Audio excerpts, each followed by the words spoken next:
We were allowed to have a lot of fun with this one. There's a lot more shenanigans. More freedom, more flexibility, and more fun at the end of the day. Having to lean on him is, she kind of likes it, I think, even though she's not ready to admit that to herself yet. If I had to get somebody to solve my crime and hire myself, I'd hire you, Kat, for sure.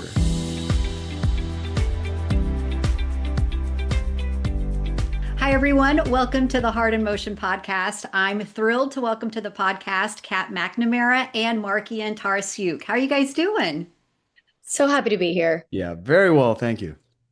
Just watched the new installment of True Justice last night and so excited to talk about it. Number two, it is. Markian, it's good to see you again. I know. Gosh, first of all, congratulations on Hunting Matthew Nichols' great success at the theaters. Thank And I you. didn't want to let that get by without telling you congrats. Good to see you Thank again. you. And You Kat, it's too. so good to meet you. I'm Oh, so excited to talk to both of you. We've got Casey to talk about, we've got Eli to talk about. I'm curious for you guys. Let's talk about installment number two. Both Casey and Eli had a very personal stake in case number one. yeah. This one's a little bit different. So, what would you say is motivating them to stay involved in this type of work? I think personally for Casey at least, she understands the importance of it on a personal level, on people that are, falsely convicted and what a lifesaver it can be for families to have someone be their advocate. And I think the gang, as we like to call them, the Justice Warriors, really find joy and a purpose in that. And personally, it was nice for me because I didn't have to cry as much this movie. It was nice to be able to have fun with the rest of the gang. I also didn't have to cry as much this movie, so really, really, really good for me. I think with Eli, and I think like a theme going forward with True Justice in the series, because we do have a third one coming out. I don't know when, maybe later this year, is just for Eli, it's opening up a bit, being more vulnerable, and I think following his heart a lot, and that has to do with his work in law, which I think with the first movie, yes, we had a personal stake, but there is, I think, a really, really valiant journey to be had with exoneration cases. And I think Eli understands that, and that's where his heart wants to be with law. And we'll see him, especially in the next movie, kind of come to grips a little bit with his background, his family, and where he comes from, and like the path that's being offered to him, whether he wants to go, into this type of law. Choices will have to be made, but I think Eli's heart, we just like seeing a little bit more, and that's his motivation because, what Kat just said is just like there's a lot to be said about having being an advocate for somebody. Absolutely. Like seeing So, Eli open up a little bit. Eli with heart is a much more fun Eli for all of us. And it forces Casey to like feel things too, which is nice.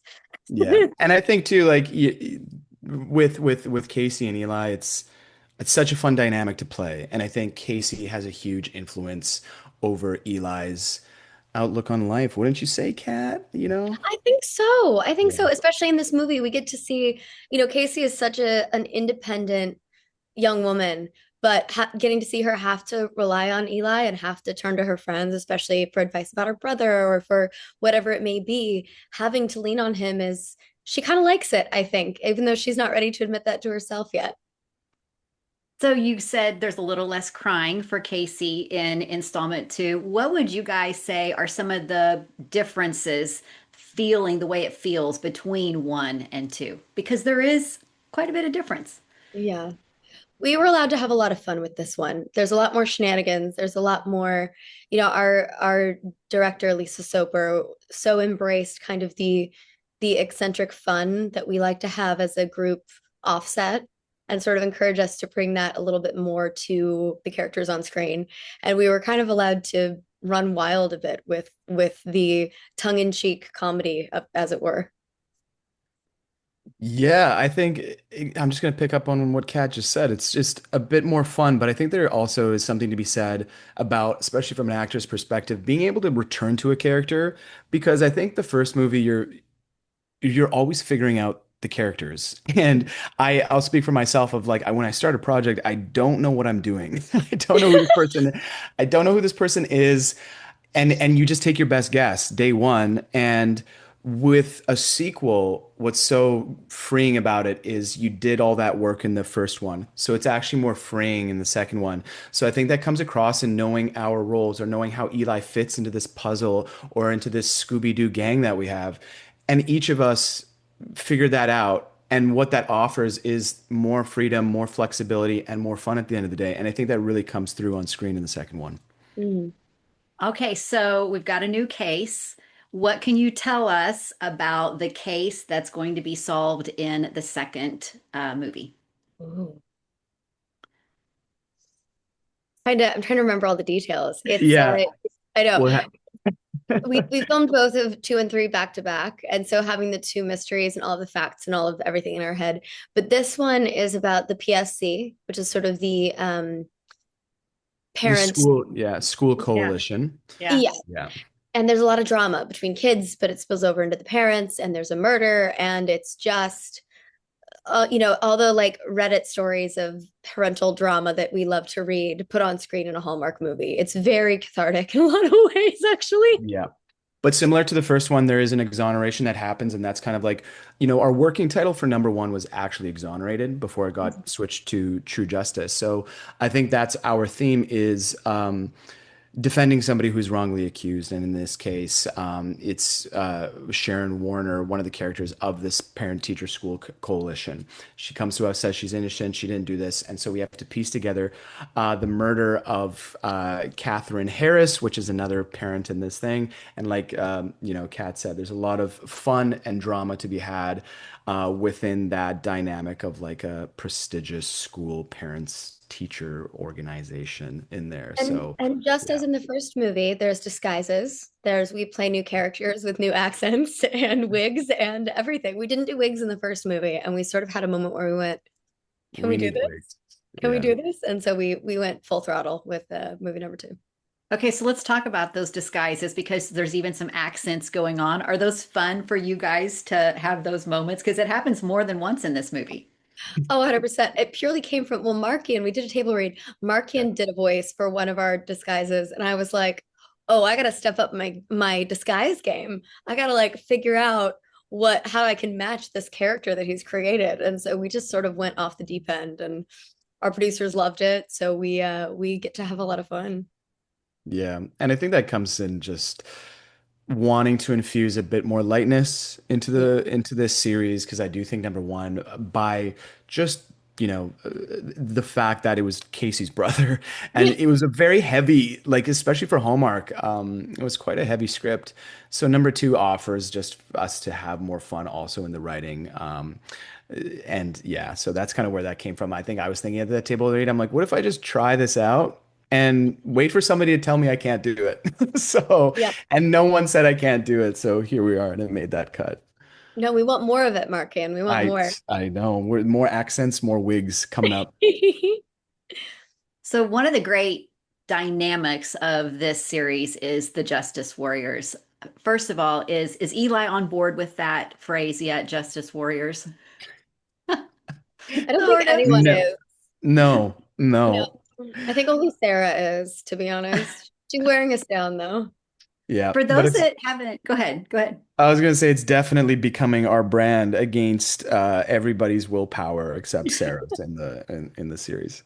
You guys just need like full on costumes and, hit the pose and all. Although we get some great moments where you guys, the four of you line up and are kind of coming at us, which is really fun for us to see. So, We've talked a lot about merch. We want Justice Warrior sweatshirts very badly. yes, I'd buy one.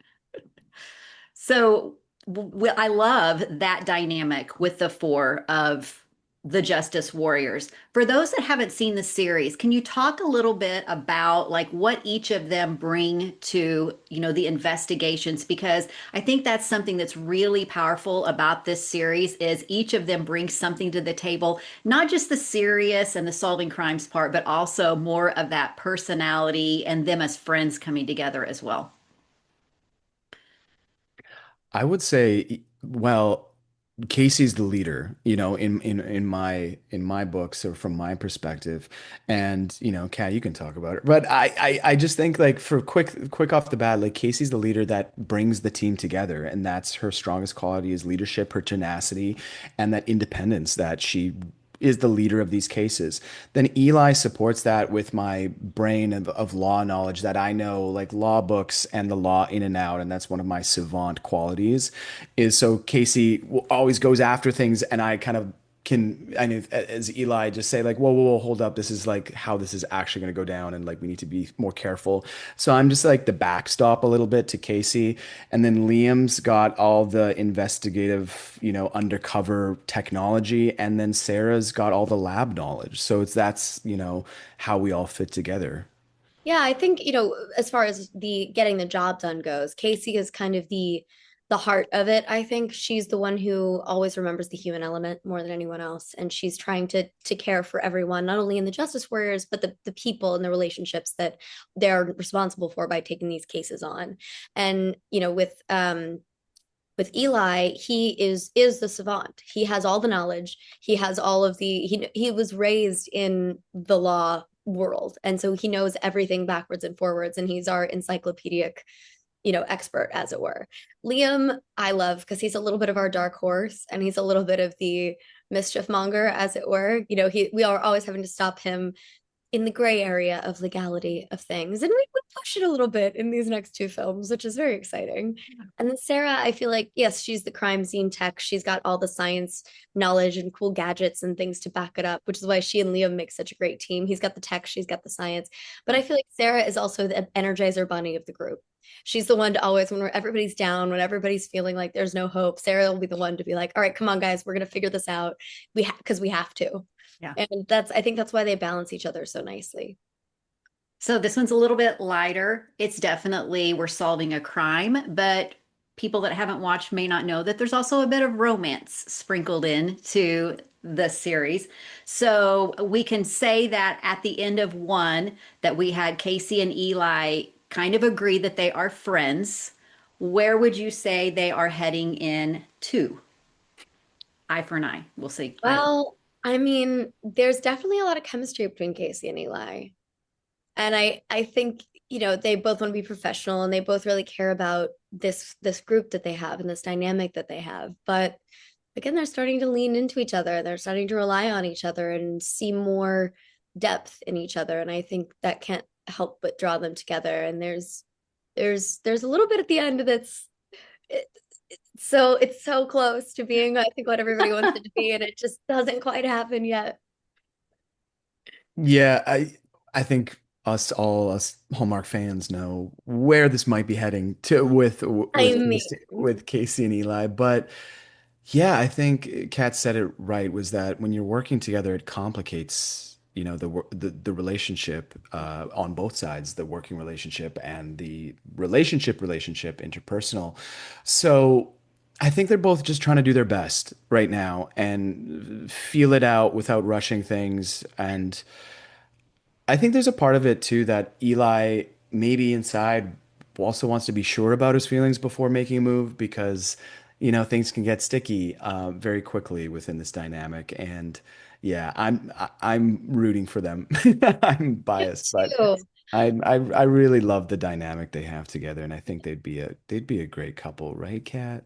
They'd be a great couple, also because they both have so much respect for each other, Yeah. and they trust each other in a way because they've been through so many ups and downs of learning to trust each other. Um, I mean, look, it's a Hallmark movie. I would love for them to end up together, but you'll just have to watch and see. We'll It's even see. fun to watch the back and forth between Liam and Sarah as well. So I more love than them so man. much. I ship them so hard. Yeah, but it's so funny though because we all have the same dynamic of like, are we gonna do this? I don't know. Is this weird? Is it not? Is this? And it makes for a fun watch too when you're watching all these characters try to navigate each other Yeah. Oh yeah. within our team. Yeah, because they're so sure of themselves in their job and in their professions and what they do. But then when it comes to love and personal feelings, they're all like, I don't, I, I don't That want to say, but uncertain, that I, place that's they, uncertain. they're just helpless. It's Yeah. amazing. So for those that typically show up on Saturday night on Hallmark for a rom-com, tell them why they are going to love True Justice, Eye for an Eye. Go for it. I think, look, I get excited about, mixing it up a little bit personally, right? And I love this series so much because of the characters, the way Nikki and Megan have wrote this series is starting to really grow into a really dynamic kind of franchise. And I hope and I think that it's really, really deserving of, the mystery fans, but also those who may not as dip their toes into the mysteries as much. I think this one's just such an approachable one because it's got that procedural quality with the romance also involved.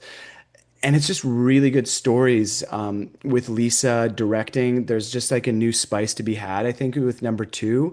So I just think it's just entertaining at the end of the day. It's a lot of fun to watch and is just like a nice, easy watch at the end of the day, too. So I think it's got all the elements of what fans are looking for within a Hallmark movie.